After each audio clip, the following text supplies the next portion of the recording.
All right, let's dive into the wonderful world of Mad Magazine, specifically 1986. Ah, Mad Magazine. It really was the ultimate guide to surviving teenage angst, wasn't it? It really was. We're going to be looking at how Mad Magazine used its, uh, shall we say, unique brand of humor Right. to tackle those big, sometimes totally ridiculous trends of the time. Yes. And honestly, some things never change, right? You're telling me.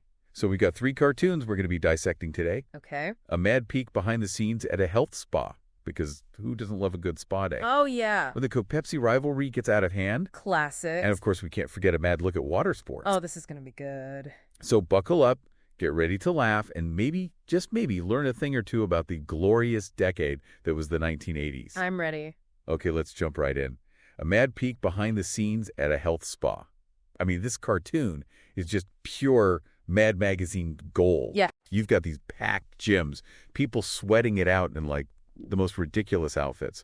And of course, those wild claims about weight loss that, well, let's just say they're a little exaggerated. A little. What jumps out at you when you see this portrayal of the 80s fitness craze? Well, it's interesting because it's like they took what was already a pretty intense thing, Yeah. the whole fitness obsession, Oh, yeah. and just cranked it up to like 11. Yeah. You see these like muscle-bound guys at the gym totally obsessed with their reflection. Oh, totally. And then you got the aerobics classes, everyone in their spandex pushing themselves to the absolute limit. Right. It's like a commentary on the whole scene. It totally highlights how ridiculous it all was, right? Right. But do you think there's something deeper going on there? Like a critique, maybe? Oh, definitely. I mean, think about it. The Yeah. 80s, booming economy for a lot of people. Yeah. But there was this intense pressure to like achieve this image of success. Oh, absolutely. And part of that was physical perfection. Right, right. So Mad Magazine, I think they're satirizing the whole like superficiality of the fitness craze, Okay. but also how it tied into these deeper anxieties. Interesting. It wasn't just about looking good, Yeah. it's about fitting into this like aspirational lifestyle. Yeah. Yeah, I get that. It's like they're saying, hey, look at how crazy we've become trying to achieve this perfect body. And it makes you wonder, are we really all that different today? I think that's what makes Mad Magazine so brilliant, honestly. Yeah. They tap into these like timeless anxieties. The specifics might change, the fashion, the slang, whatever, Right. but the underlying themes, they're still relevant. That's so true. I mean, think about social media today. Exactly. That's like a constant stream of like perfect bodies and lifestyles. And it just feeds that pressure. Okay, before we get too deep into like an existential crisis about beauty standards, Okay. let's move on to another, shall we say, battleground of the 80s, the Cola Wars. Oh, yes. Mad Magazine's take on this is something else. When the Coke-Pepsi rivalry gets out of hand, Yes. a true masterpiece of satire. I mean, they took this already fierce competition, Coke versus Pepsi, and they turned it into this epic, almost absurd conflict. They did. Taste tests with totally rigged results, executives plotting sabotage, marketing tactics that are both hilarious and kind of terrifying. It's wild. Do you remember those old Coke and Pepsi commercials? Oh, yeah. They were already pretty over the top with celebrities battling it out for like cola supremacy. Right. Mad Magazine just took that existing absurdity and like amplified it. Exactly. And what's interesting is that, the cartoon exaggerates the competition, Yeah. but it also reflects a truth about marketing and consumerism in the 80s. Okay, I'm listening. These brands, they weren't just selling drinks. They were selling lifestyles, identities, Huh. and people bought into it. Hook, line, and sinker. Often based more on emotion than any real difference between the products. It's like they were choosing sides in a war that wasn't even real. Right. And that's something that's still so relevant today. I mean, we see it with all sorts of brands, not just sodas. Oh, absolutely. Think about Yeah. the narratives they create, these carefully crafted images, all to influence our choices. It's wild. The Cola Wars were like an extreme example. Okay. But Mad Magazine reminds us to be like critical consumers, to question those messages we're bombarded with, and to make choices based on our values, not just clever marketing. Now that's a message I can get behind. Speaking of choices, let's talk about a mad look at water sports. This cartoon is just visual comedy gold. Oh, yeah. All the thrills and spills of like every water sport you can imagine. It's great. We're talking wipeouts, mishaps, and oh yeah, a healthy dose of competitive spirit, all presented with that classic Mad Magazine wit. Classic. And you know what's interesting about this one? What's up? It captures this like rise of water sports in the 80s. Movies like Jaws, the shows like Baywatch, they really glamorized surfing, water skiing, all of it. They did. It was all about looking cool, being fearless, even if you totally wiped out. Right. And Mad Magazine, they perfectly capture that tension between like aspiration and reality. Totally. They show us these characters attempting these daring feats, but with hilarious results. Oh, yeah. Like that guy trying to surf that massive wave and he just gets swallowed whole. Totally. Or the one getting dragged behind the speedboat with this look of pure terror on his face. And who could forget the diving competition where someone lands right on the judge's table? Oh, classic. It's so over the top, but it points to this like deep-seated desire to impress, Right. to be seen as like skilled and adventurous. And sometimes, well, that desire can lead to some pretty ridiculous outcomes. Absolutely. It also plays on that competitive spirit that was so prevalent in the Oh, 80s. yeah. And honestly, still is today, wouldn't you say? Oh, 100%. Whether it's like extreme sports or elaborate vacation photo shoots or even just trying to keep up with the Joneses, there's this constant pressure to like measure up. Exactly. And Mad Magazine, bless their hearts, they use humor to expose how absurd it all is. I love that. It's like they're saying, hey, can we all just chill out a bit?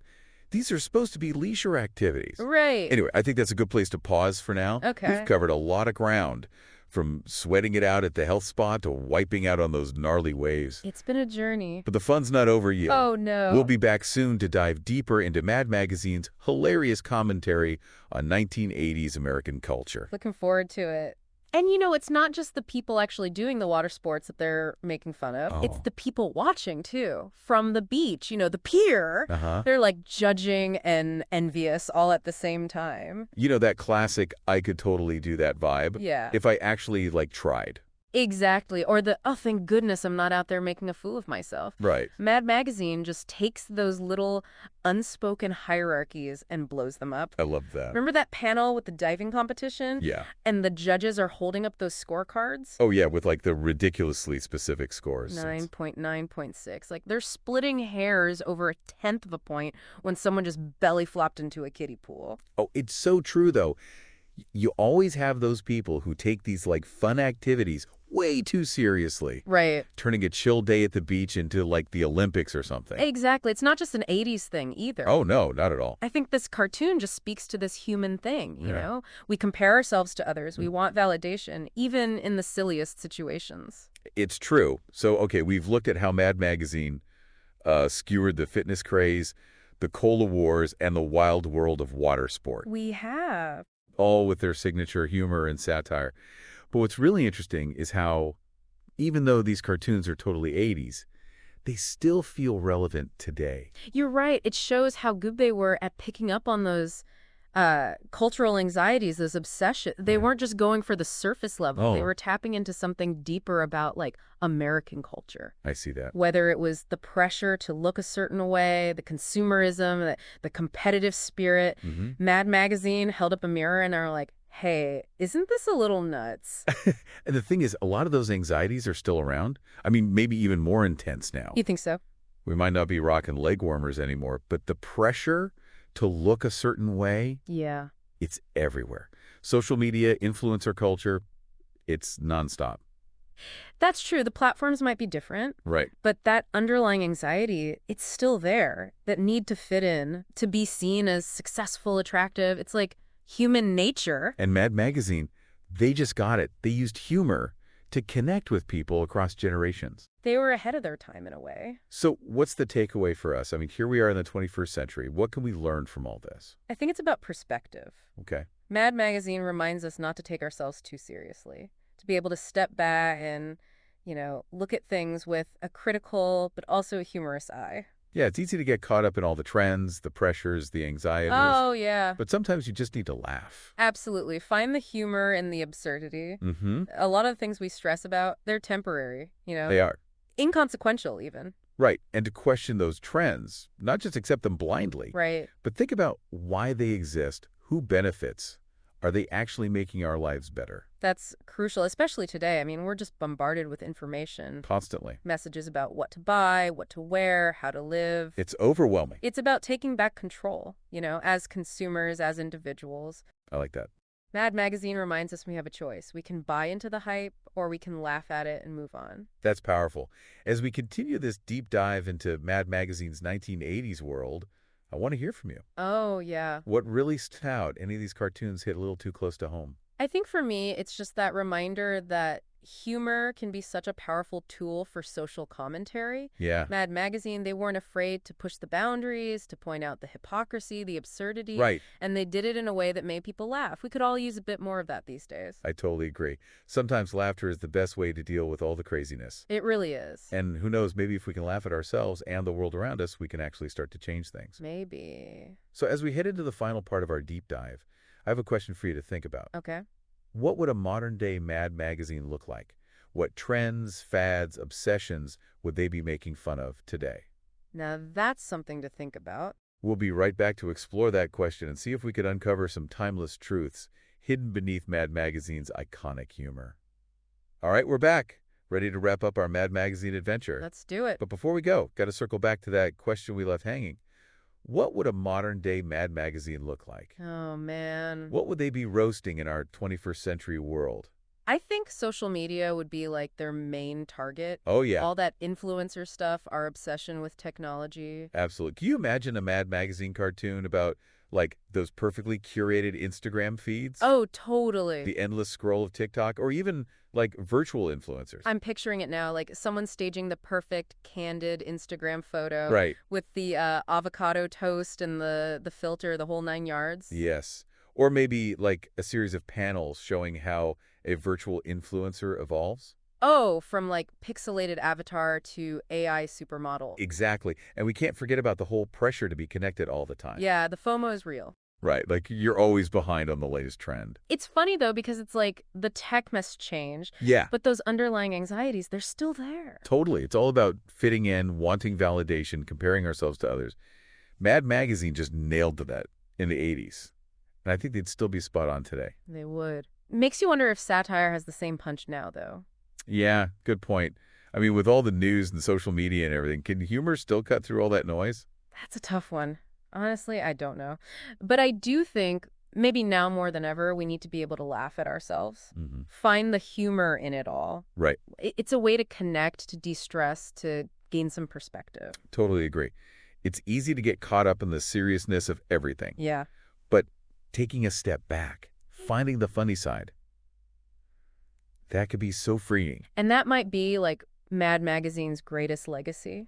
Go on. They taught us to question, to challenge, but also to laugh, to not take ourselves too seriously. So as we close out this deep dive into Mad Magazine's 1980s, I want to leave you with this. Okay. How can we keep that spirit of satire alive? How can we use humor to connect, to challenge the status quo? Keep asking questions, keep laughing, and maybe even try drawing your own cartoons. Love that. You never know. You might just create the next Mad Magazine classic. You might. Thanks for joining us on this deep dive into Mad Magazine. Remember, a little laughter goes a long way. Until next time.